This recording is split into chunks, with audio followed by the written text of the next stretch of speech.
Mahundi TV ni mwanga wa jamii.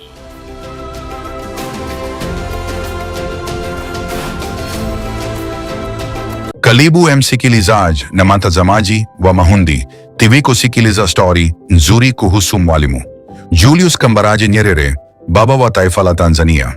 Julius Kambarage Nyerere alizaliwa tarehe 13 Aprili mwaka 1922 katika kijiji cha Butiama, mkoani Mara, kaskazini magharibi mwa Tanzania.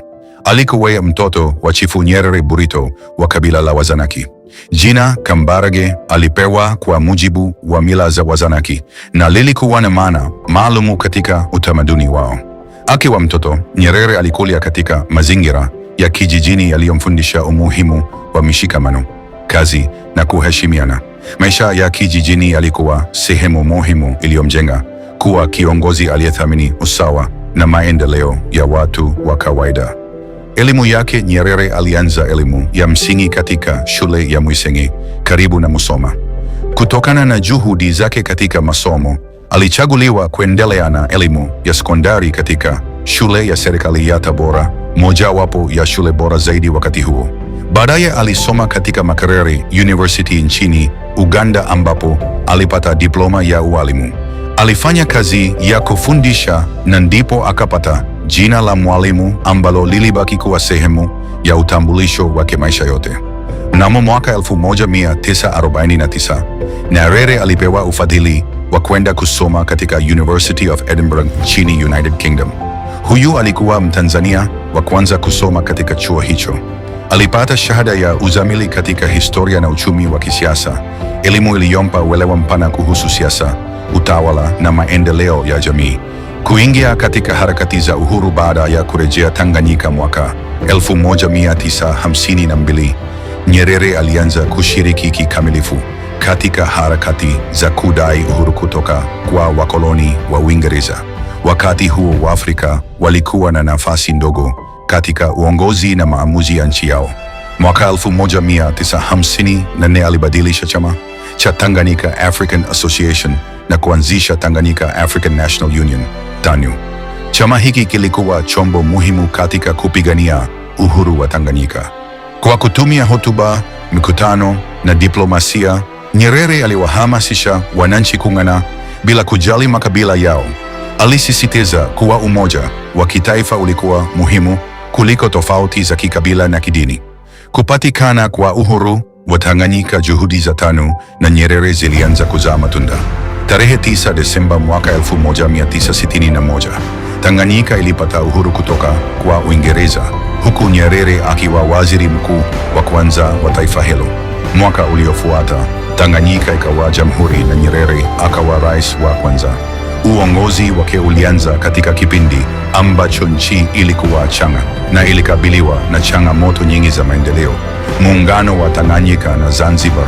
Moja ya mafanikio makubwa ya Nyerere ni kuasisi muungano wa Tanganyika na Zanzibar mwaka 1964. Muungano huu ulifanyika kwa ushirikiano kati yake na Abeid Amani Karume.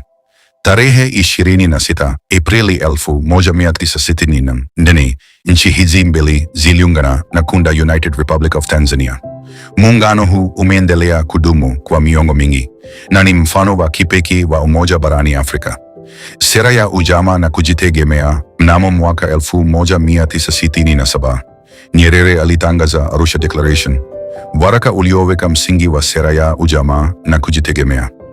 Lengo la sera hili lilikuwa kupunguza tofauti kati ya matajiri na maskini, kuhakikisha huduma za elimu na afya zinapatikana kwa wote, kukuza uzalishaji wa ndani, kujenga jamii inayoshirikiana badala ya kushindana.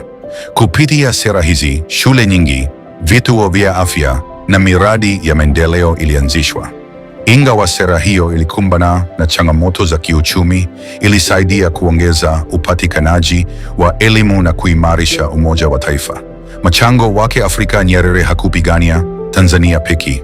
Alikuwa mmoja wa viongozi waliunga mkono harakati za ukombozi wa Afrika. Alisaidia wapigania uhuru kutoka mwaka 1985. Nyerere alistaafu urais kwa hiari na kumwachia madaraka mrithi wake Ali Hassan Mwinyi. Kitendo hiki kilikuwa nadra katika Afrika wakati huo, ambapo viongozi wengi walishikilia madaraka kwa muda mrefu. Hata baada ya kustaafu, aliendelea kuwa mshauri wa taifa na kushiriki katika juhudi za kuleta amani katika nchi mbalimbali za Afrika. Kifo chake Mwalimu Julius Nyerere alifariki dunia tarehe 14 Oktoba mwaka 1999 akiwa na umri wa miaka 77. Kifo chake kilihuzunisha Watanzania, Waafrika na watu wengi duniani waliomheshimu kwa mchango wake. Julius Kambarage Nyerere alikuwa zaidi ya rais. Alikuwa mwalimu, mwana falsafa na mjenzi wa taifa.